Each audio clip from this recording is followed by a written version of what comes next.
So আজকে আমরা corporate tax planning national ইউনিভার্সিটির আন্ডারে যারা মাস্টার্স পরীক্ষা দিচ্ছেন 2025 সালে তাদের জন্য সাজেশন দিচ্ছি। দেখতে দেখতে আপনাদের পরীক্ষা শেষ। কর্পোরেট ট্যাক্স প্ল্যানিংটার মাধ্যমে আপনাদের পরীক্ষা শেষ হয়ে যাচ্ছে। আমরা ম্যাথমেটিক্যাল এর আগে 4টা সাবজেক্টেরই সাজেশন দিয়েছি এবং আপনারা সবাই কমেন্টে জানিয়েছেন ভালো কমন আসছে। সো শুনে শুনে ভালো লাগলো, আপনাদের কমেন্টগুলো পড়ে ভালো লাগলো।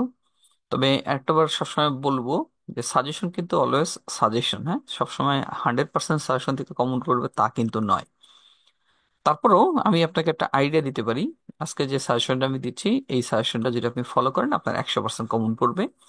হুবহু অঙ্ক কমন না পড়লেও একই রিলেটেড বা ওই ধরনের অঙ্ক আপনারা কমন পাবেন। সো কর্পোরেট ট্যাক্স প্ল্যানিং এ আপনার 4টা অঙ্ক আসবে পার্টসিতে এবং 4টা থিওরি আসবে, সুতরাং আপনাকে থিওরি অ্যান্সার কিন্তু করতেই হবে। সো আপনার টার্গেট হওয়া উচিত অন্তত 3টা অঙ্ক দেবেন পার্টসিতে আর 2টা থিওরি দেবেন, তাহলে খুব ভালো একটা পরীক্ষা হওয়ার সম্ভাবনা থাকে বা হয়। পার্ট বি তো 4টা অঙ্ক 4টা থিওরি থাকবে।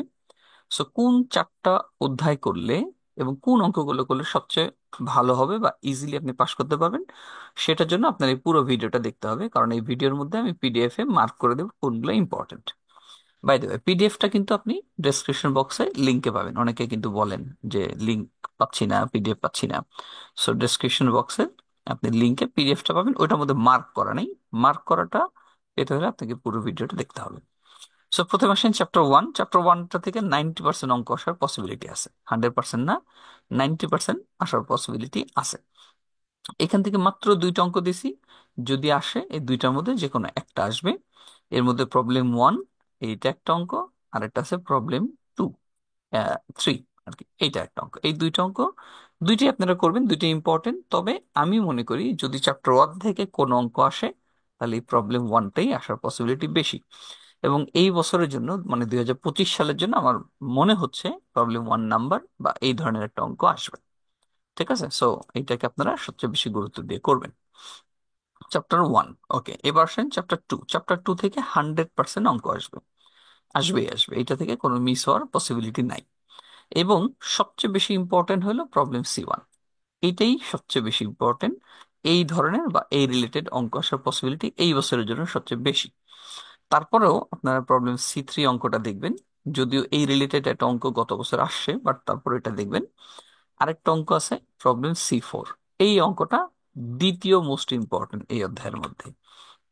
ঠিক আছে, সো 3টা অঙ্কের মধ্যে C1টা আমি বলতেছি এই বছর আসার মতো অঙ্ক। C1 এর পরে C3টা জাস্ট দেখে যাবেন, এখানে সবগুলো সূত্র পাবেন তাই। আর দ্বিতীয় ইম্পর্টেন্ট অঙ্ক হলো প্রবলেম C4। এই 3টা অঙ্ক এই অধ্যায়ের মধ্যে মোস্ট ইম্পর্টেন্ট। খেয়াল করে দেখেন, মাত্র 3টা অঙ্ক দিছি একটা চ্যাপ্টারে এবং বলতেছে এর মধ্যে একটা অঙ্ক থাকবে। সুতরাং আশা করি ভালো মতো পড়লে আপনারা ভালো একটা রেজাল্ট করতে পারবেন। এবার চ্যাপ্টার 3। চ্যাপ্টার 3 থেকেও একটা অঙ্ক থাকবে, এটা নিশ্চিত। কিন্তু সমস্যা হলো এটা একটা বড় চ্যাপ্টার, এখান থেকে বেশ কয়েক ধরনের অঙ্ক এখানে আসলে আসে। সো এইটা হলো একটা সমস্যা। এবং চ্যাপ্টার 3 আর 4 প্রায় কাছাকাছি একটা চ্যাপ্টার, দুইটার মধ্যেই দেখা যাইতেছে যে চ্যাপ্টার 3-তে ইনকাম স্টেটমেন্ট বা কোম্পানি ট্যাক্স রিলেটেড অঙ্ক, আর চ্যাপ্টার 4-এ আপনার দেখা যায় শেয়ার ইস্যু, ওই টাইপের অঙ্ক। সো চ্যাপ্টার 3 থেকে অঙ্ক আসবে এটা নিশ্চিত। এবং আমার মনে হচ্ছে এই C6 অঙ্কটাই মোস্ট ইম্পর্টেন্ট। আপনারা যারা করছেন এই চ্যাপ্টারটা, C6টা করে যেতে পারেন। আচ্ছা, এরপরে আসেন প্রবলেম C7, এটাও ইম্পর্টেন্ট। C7টাও মোস্ট ইম্পর্টেন্টের মধ্যেই আমি বলবো, কারণ এই 3.1 বা 3 থেকে একটা অঙ্ক আসবেই যেহেতু। সো এই C7টাও আপনারা মোস্ট ইম্পর্টেন্ট হিসেবে করবেন। ওকে, এবার C11, এটা এনইউ 2015 সালের অঙ্ক। এটা আসলে চ্যাপ্টার 4 রিলেটেড অঙ্ক। তো এটাও আপনারা করবেন, এটা ইম্পর্টেন্ট আছে। চ্যাপ্টার C13, এই অঙ্কটা এটাও কিন্তু চ্যাপ্টার 4-এর মধ্যে আসলে চলে আসছে। হ্যাঁ, চ্যাপ্টার 3-র মধ্যে থাকলেও এটা চ্যাপ্টার 4-এ চলে আসছি। এই অঙ্কটা করে যাবেন, এটা ইম্পর্টেন্ট আছে, একটু ব্যতিক্রমী অঙ্ক, ট্যাক্স শিল্ডের। এটা করলে আমার মনে হয় ভালো হবে আপনাদের জন্য বুঝতে। ওকে, C14 জাস্ট দেখতে পারেন, কিন্তু এটা আপনারা ইজিলি পারবেন আশা করি। এগুলা, এই অঙ্কটা এত বেশি মার্ক করলাম না। তো এটা কিন্তু চ্যাপ্টার 4, যদিও চ্যাপ্টার 4 আসলে উল্লেখ করা হয়নি। আমি এক কাজ করি, চ্যাপ্টার 4 উল্লেখ করে দিচ্ছি উপরে, যেন আপনারা বুঝতে পারেন, নাহলে তো একটু এলোমেলো হয়ে যাবে। এই অঙ্ক পর্যন্ত ছিল চ্যাপ্টার 3, C7, হ্যাঁ। তারপরে যেটা, অর্থাৎ এই C11 যেটা দেখতে পাচ্ছেন, এটা আসলে চ্যাপ্টার 4 রিলেটেড অঙ্ক। সো চ্যাপ্টার 4 লিখে দিলাম। ওকে, এবার আসেন চ্যাপ্টার 5-এ চলে যায়। এইটা থেকে 100% অঙ্ক আসবে, এটা কোনোভাবেই মিস হবে না। সো চ্যাপ্টার 5 থেকে যেহেতু 100% অঙ্ক আসবে, অতএব একটু বেশি অঙ্ক দিতে পারি না, একটু বেশি করে অঙ্ক করতে পারেন। B1 এটা ইম্পর্টেন্ট পার্ট বি এর জন্য, ঠিক আছে।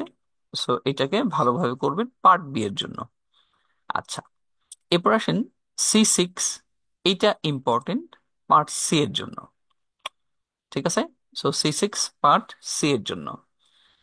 এই C2 আর করা লাগবে না, C6টা করলে C2 এমনি হয়ে যাবে। এটা 7 কলেজের অঙ্ক, বা এত বড় অঙ্ক আসলে লাগবে না।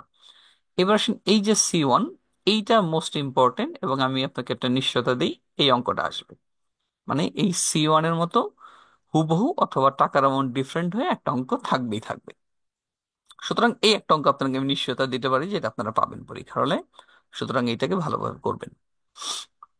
ওকে, এবারে চলে যাই আমরা চ্যাপ্টার 6-এ। চ্যাপ্টার 6 থেকেও 100% অঙ্ক আসবে, এবং এই চ্যাপ্টার 6 থেকে শুধু পার্ট বি না, পার্ট সিতেও থাকবে, অর্থাৎ দুই জায়গাতেই অঙ্কটা ইম্পর্টেন্ট। এই জন্য কয়েকটা অঙ্ক একটু বেশি দাগাবো। সো প্রথম অঙ্ক ইম্পর্টেন্ট হলো B18, পার্ট বি এর জন্য, কিন্তু এটা পার্ট সিতেও আসতে পারে, ঠিক আছে। সো এটা 1 নাম্বার ইম্পর্টেন্ট। B14 এটা পার্ট বি এর জন্য ইম্পর্টেন্ট, তবে মোটামুটি ইম্পর্টেন্ট, আমি জাস্ট মার্ক করে দিলাম। এটা আসবেই সেটা বলতে পারতেছি না। C3 মোটামুটি ইম্পর্টেন্ট, কোনো স্টার দিচ্ছি না, দেখে যাবেন, একদম সোজা অঙ্ক এগুলো, একদম সোজা অঙ্ক। B11 এইটা একটা মোস্ট ইম্পর্টেন্ট অঙ্ক, এবং আমার ধারণা এইরকম একটা অঙ্ক আপনারা পরীক্ষা পাবেন, ঠিক আছে। B11 এই অঙ্কটা কয়েকভাবে কয়েকটা স্ট্রাকচারে আসে, কিন্তু বিষয়টা একই, করবেন। B17 ইম্পর্টেন্ট, দেখে যাবেন, কিন্তু আসার মতো বা মোস্ট ইম্পর্টেন্ট এরকম না, দেখে যাবেন। আচ্ছা, লাস্ট যেটা আমি ইম্পর্টেন্ট অঙ্ক হিসাবে দিচ্ছি সেটা হলো B5, এটা পার্ট বি এর জন্য ইম্পর্টেন্ট, বেশ ইম্পর্টেন্ট, অঙ্কটা করে যাবেন। সো এই হলো আমার কর্পোরেট ট্যাক্স প্ল্যানিং এর সাজেশন। সো আমি যদি এক কথায় বলি, পার্ট সিতে 4টা অঙ্ক আসবে। 4টা অঙ্ক করার জন্য চ্যাপ্টার 2 করবেন, চ্যাপ্টার 3 করবেন, চ্যাপ্টার 5 করবেন, চ্যাপ্টার 6 করবেন। এই 4টা অধ্যায় করলে 4টা অঙ্ক আপনি নিশ্চিত পাইতে যাচ্ছেন, অলমোস্ট নিশ্চিত, ঠিক আছে। 4টা না পেলেও 3টা কমন পাবেনই। আর চ্যাপ্টার 1 থেকে 2টা অঙ্ক দিছি, ওই 2টা অঙ্ক করলে যদি বাই চান্স এই 4টা, মানে চ্যাপ্টার 2, 3 আর হলো 5, 6 এখান থেকে না আসে, তাহলে চ্যাপ্টার 1 থেকে একটা অঙ্ক আসবে, সেটা আপনি কমন পেয়ে যাবেন, ঠিক আছে। সো এর চেয়ে শর্ট সাজেশন আর দেওয়া সম্ভব নয়। সো সবার জন্য শুভকামনা, শেষ পরীক্ষাটা সুন্দরভাবে দেন, কারণ শেষ ভালো যার সব ভালো তার। সবার জন্য শুভকামনা রইলো, আপনারা আমার জন্য দোয়া রাখবেন। দেখা হবে ভবিষ্যতে পরবর্তী কোনো সাজেশন নিয়ে।